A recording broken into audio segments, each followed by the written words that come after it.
You know your audience. You know the channels you should be on. You've started posting. Most important, you need to plan your social media marketing efforts and build a schedule that you can keep. So when you're planning, start with content research. So you're going to look at those direct and indirect competitors, see what they're posting. Check out brands in your industry. Influencers, what are they doing? Popular brands on that specific channel, and even brands you just admire and follow and are customers of. So when you're looking at your competitors' profiles and posts, dive into the content types, their frequency and consistency. Are they posting regularly? The captions they're using, so the actual copy, the engagements they're getting, hashtags they're using, and any conversations they're starting. Dive in further. What posts are getting the most engagements and why? What do they have in common? So notice patterns. Maybe you notice that tweets as Instagram posts are getting the most engagement, and this could be something that you could then implement for your brand. Look at the captions. I think people ignore the captions. They focus on the creative piece. The captions are just as important, if not more important. They're going to direct your audience to take an action after reading your post. You need to engage them. Calls to action. What calls to action are your competitors using? Are they using subscribe? Are they using tap here, click here? Take a note of those calls to action. And then hashtags. Take a dive into what hashtags they're using. You can even click on them. Click on the hashtag. You're going to see a whole stream of posts that use that hashtag.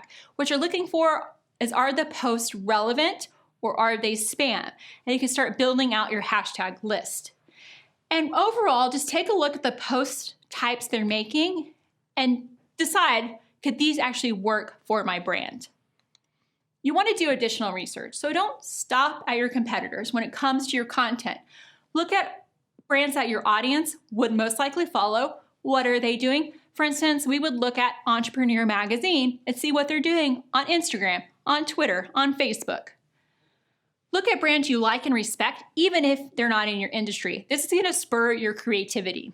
Look at influencers in your industry. A lot of times they're on top of the latest features and trends for a channel. For instance, influencers in the marketing industry are active on IGTV, Instagram's TV. So you could look at, what are they doing on IGTV? How is it working for them? You can even ask your coworkers and your friends and family, hey, what are the businesses you really like to follow and why? Do a Google search. Best, whatever your industry is, brands on the channel. So for example, best e-commerce brands on Instagram. You're going to get articles. You can dive into those articles and take a look at those brands and what they're doing. Use all of this research for content inspiration. Let me show you examples. These are all from Instagram. So this is Penguin Random House, the publishing company. They do these fill-in-the-blank type posts. These could be easily fit within any industry. So think about the questions your audience is asking, what can get engagement, and try something like this. So here's Refinery, 7 ways to do Giving Tuesday. This is a tip image. Tip images are very successful on Instagram. You have tips to provide, you have expertise. Share that with your audience in an engaging way like Refinery does. And here's Dunkin'. So they did this cute first day of fall starter pack. Just visuals, but it really engaged their audience with visuals and is relatable to the audience. So you're going to use this inspiration to guide your creatives. So for instance, we saw this post from Dunkin' that I just showed you, and we did a post inspired by it, our New Year marketing starter pack. So speaking to our audience, marketers, we included 3 of our free products and then a giant cup of coffee, because this is what every marketer needs. Now, the key here is you're going to notice if it works or it doesn't work, and they're going to dive into the why. So you also want to incorporate your research into your content. So how are you going to do that? Look at your available content and see what you can splinter. Splintering is key because you're going to be overwhelmed. You don't have to create all this original content from your head. You can look at what has already been published and what's also coming out on your blog, podcast, guides, product catalogs, whatever it is, see what you can pull from that to splinter into multiple posts. And I'll show you an example later. Understand the content types that work for the channel. For instance, Facebook is videos. Videos work on Facebook, especially if they're 3+ minutes. They're now geared towards promoting those videos more. Refer to your research, so your screenshots and notes, that's from your competitors, that's from brands that you admire, brands in your industry, influencers, brands your friends and family like. So compile, look at all that research, and use them to inspire your content pieces. What can you splinter and how? And come up with a content test, keyword is test, based on what you can actually do. Your bandwidth, you're doing a million things. What can you commit to? The content that you already have and your strengths. You have a great video team. Let's create some videos. You have a great graphic designer. Create those graphics. It's all based on what you can do, what you already have, and what you're good at. So, splintering. Here's an example. You could turn a core piece into many, many, many, many social media posts. The customer avatar worksheet, which I showed you earlier. We have a blog post about it, which actually includes a link to get your customer avatar worksheet. So we publish this blog post. We turn it into as many posts as we can for the channel. So for instance, on Instagram, we took the blog post, we created this graphic. Don't make these customer avatar mistakes. Then we created another graphic from another part of the blog post. The 5 major components to a customer avatar. So you're splintering, you're taking those chunks from the post and putting them into easily digestible and valuable content pieces to share.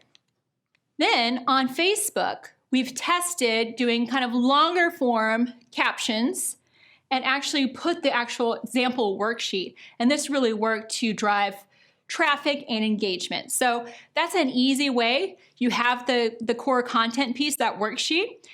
You can explain how it works in a Facebook post and see what type of engagement you get.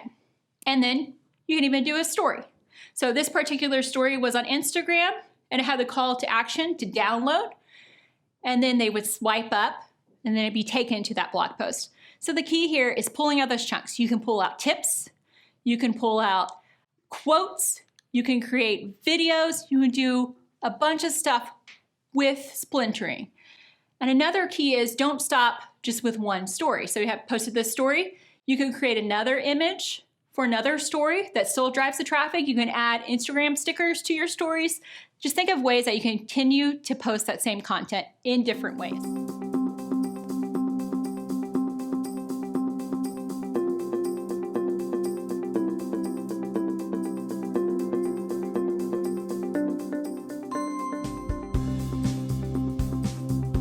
So you want to come up with a formula to test your content plan on each channel. So your formula should be based on your research that you've already done, your bandwidth, so what you have the time to do, and your current content. So you want to kind of audit your current content, go through some of the top performing blog posts you have, and see what can you pull to create posts from, and sit down and come up with a formula just to test. This first part is all about testing to see what works and what doesn't. So for example, we started with this formula on our Instagram channel. Did 3 quotes. We pull our quotes from blog posts and podcasts primarily. We had 1 tip image, and that was from a blog post. 1 book. So our audience loves to read marketing and entrepreneur books. So we actually take pictures of books and posts. And then a video clip. So that's 6 times a week. So that's our formula just to test. So we start posting, and as you're posting, you'll notice patterns and you can tweak your visual elements and your copy. You want to update your test as you discover more inspiring content. So let's say you've been using this formula and you see something on Instagram, like I have to try this for this particular blog post. Go ahead and do it. You want to optimize after testing and continue to optimize. Look at your analytics and discover what's working and what isn't. You want to notice patterns in your visual and copy. Focus on why something worked or didn't work and continue to test and tweak. For instance, I showed you this post that was inspired by Duncan. This did not perform well. And so I want to dive in because I think it's still a good idea, but it wasn't executed correctly. What needed to happen was another fun image here because it's just too product focused and it's not engaging enough for our audience. So the key is just always be testing, noticing those patterns and tweaking to best reach and engage your audience.